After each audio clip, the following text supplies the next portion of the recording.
এক দরিদ্র পরিবার, সে খুব কষ্টে দিন যাপন করতো এবং প্রচুর পরিশ্রম করতো। যে মাইনে পেতো সে মাইনে সে বাড়ি এনে ছেলেমেয়েদেরকে খাওয়াতো, এভাবেই দিন কাটতো। তারপর দিন আবার কাজে বেরোতো, প্রচুর পরিশ্রম করতো। একদিন ট্রেনের তার ছিঁড়ে পড়ে, তারপরেই তাকে মালিক কাজ থেকে বের করে দেয় এবং বাড়ি আসে।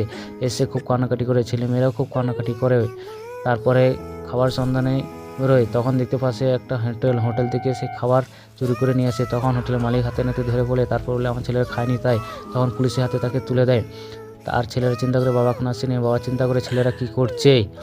তারপরের দিন বড় ছেলে কাজের স্থানে গিয়ে জিজ্ঞাসা করে, তখন বলে তোমার বাবাকে বার করে দেওয়া হচ্ছে কাজ থেকে। তখন সে পুলিশ স্টেশনে গিয়ে কমপ্লেন করতে যায়, তখন থেকে তার বাবা ওখানে আছে। তারপর বাড়িতে এসে বোনকে বলে যে বাবা থানার মধ্যে। তারপর সে বড় ছেলে খাবারের সন্ধানে রাস্তায় বেরোয়। তখন এক ভদ্রমহিলা একটা ছেলে রাস্তায় আসছিলো, তখন ছেলেটিকে বাঁচাতে গিয়ে নিজে অ্যাক্সিডেন্ট হয় এবং ম্যাডাম বলে কী হয়েছে, তখন বলে আমার বাবাকে থানাতে ভরে দিয়েছে। তখন সঙ্গে সঙ্গে পুলিশকে ফোন করে এবং পুলিশ এসে সে ছেলেটা